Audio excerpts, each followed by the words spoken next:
কৃষ্ণ বন্ধুরা, আজ নৃসিংহ চতুর্দশীর দিন আমরা প্রত্যেকটা ইস্কনের ভক্তবৃন্দ জমায়েত হয়েছিলাম পানিহাটি ইস্কন মন্দিরে।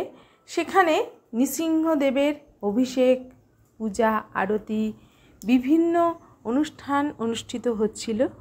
আর সেখানে আমিও যোগদান করেছিলাম। আর এই যে দেখো, এখানে অভিষেক হবে, তাই কিন্তু এখানে সাজিয়ে নেওয়া হচ্ছে। নৃসিংহদেবকে নিয়ে আসা হলো এবং এনে তাকে এখন অভিষেক করা হবে। আর এই সময়টা ঠিক যখন গোধূলি লগ্ন বলা হয় সেই সময়টা। আর সমস্ত ভক্তরা কিন্তু আজ সারা দিন নৃসিংহদেবের সন্তুষ্টি বিধানের জন্য আমরা উপবাস রেখেছি আর নৃসিংহ চতুর্দশী ব্রত পালন করছি। আর সবাই মিলে আনন্দ সহকারে নৃসিংহদেবের অভিষেক এখন আমরা দর্শন করব। অভিষেক দর্শনে পূর্ণ ফল পাওয়া যায় অভিষেক করার, তাই আমরা সকলে মিলে অভিষেক দর্শন করব। প্রভুরা ভগবানের অভিষেক করাবেন নানা রকম বিবিধ জিনিস দিয়ে। আর এই যে দেখো, প্রচুর ভক্ত সমাগম হয়েছিল। এত ভক্তের সমাগম হয়েছিল এই নৃসিংহ চতুর্দশীর দিন মন্দিরে, যা বলার নয়।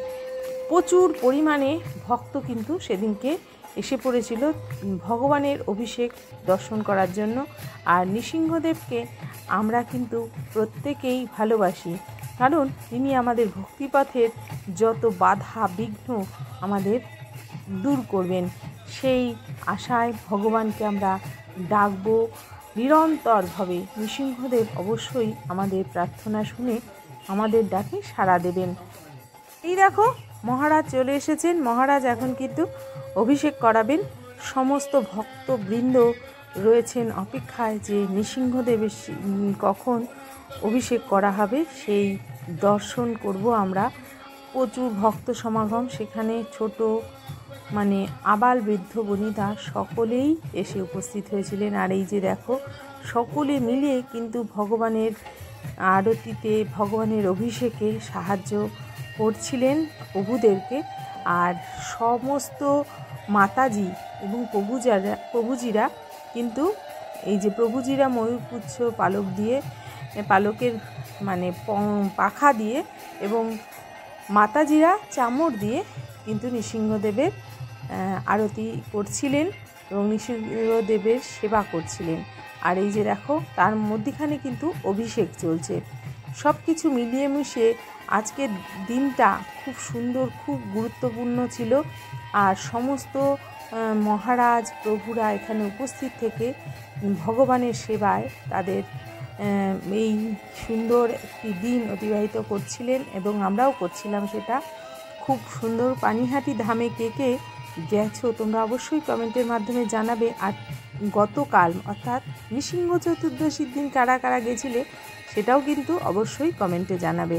দেখো, এখানে কিন্তু নৃসিংহ চতুর্দশীর সমস্ত নানাবিধ উপাচার দিয়ে ভগবানের অভিষেক চলছে। কখনো মধু, কখনো হলুদ, কখনো দুধ, কখনো দই, কখনো গঙ্গার জল, কখনো ডাবের জল, নানা রকম জিনিস দিয়ে ভগবানের অভিষেক করানো হচ্ছিল। কারণ এই মুহূর্তে এই সময়টা গোধূলি লগ্নেই ভগবান কিন্তু গোধূলি বেলায় ভগবান কিন্তু তিনি প্রহ্লাদ মহারাজের কথা রাখার জন্য তিনি কিন্তু স্তম্ভের ভেতর থেকে বেরিয়ে এসেছিলেন, তাকে দর্শন দিয়েছিলেন।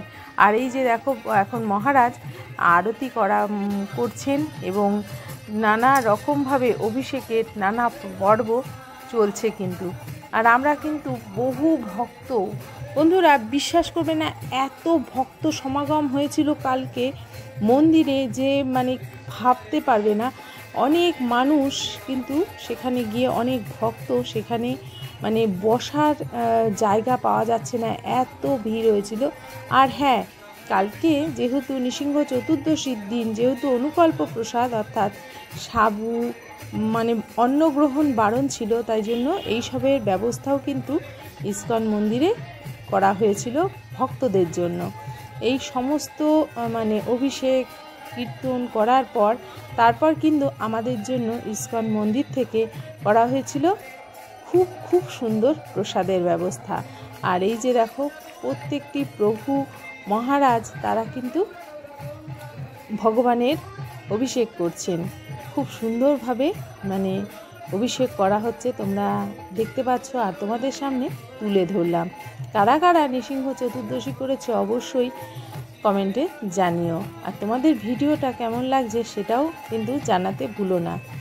আর এরকম ছোট্ট ছোট্ট ভিডিও গীতা পাঠ বা গীতার যে আমি ভিডিও ছাড়ছি তার মধ্যখানে আমি যে মানে যখনই মন্দিরে যাব, মন্দিরের কোনো অনুষ্ঠান হলে তোমাদেরকে দেওয়ার চেষ্টা করব, আর তোমাদের সামনে তুলে ধরার চেষ্টা করব যে ইস্কন মন্দিরে কতটা সুন্দরভাবে, কতটা নিয়ম শৃঙ্খলার মধ্যে দিয়ে কিন্তু সমস্ত উৎসবগুলি পালন করা হয়।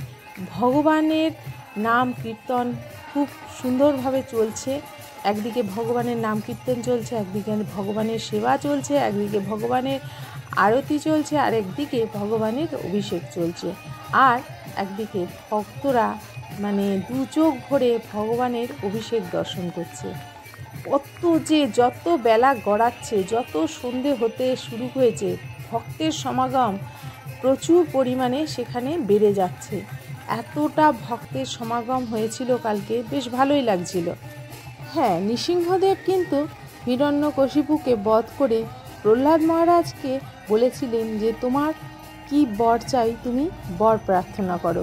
প্রহ্লাদ মহারাজ বলেছিলেন আমার কিছুই চাই না, তবে ভগবান আপনি যদি কিছু দিতে চান তবে আমার পিতাকে মুক্তি প্রদান করুন। তখন ভগবান বলেছিলেন যে বংশে একটি ভক্তর জন্ম হয় সেই বংশেও 21 কুল মুক্তিপ্রাপ্ত হয় এমনিতেই, তাই তোমার পিতাকে আমার মুক্তি প্রদান করতে হবে না। তুমি যেহেতু এত বড় ভক্ত আমার, তাই তোমার পিতা এমনিতেই মুক্তিপ্রাপ্ত হবে। তাই তোমরা যারা এখনও ভক্তিপথে আসোনি, আসবে করছো, অবশ্যই ভক্তিপথ অবলম্বন করো। তুমি তো মুক্তি পাবেই, সাথে তোমার পরিবারেরও মুক্তি সাধন হবে। আর ভগবান চাইলে সব করতে পারে, ভগবানের মানে অসাধ্য কিছুই নেই। নৃসিংহদেব খুব দয়াময়, খুব কৃপাময়। যাই হোক, দেখো আমাদের তো অভিষেক দর্শন হয়ে গেল এবং ভগবানের গলার ফলমালা কিন্তু আমরা পেয়ে গেছিলাম প্রসাদী রূপে। যাই হোক, আরতি দেখে অভিষেক দর্শন করে নাম কীর্তন করে আমরা কিন্তু প্রসাদ পেয়ে বাড়ির উদ্দেশ্যে এবার রওনা দিয়েছিলাম। প্রচুর ভিড়, প্রচুর ভক্ত সমাগমের মধ্যে দিয়ে সুন্দর সুন্দর প্রসাদ পেয়ে ভগবানের দিনটা খুব ভালোই কাটলো।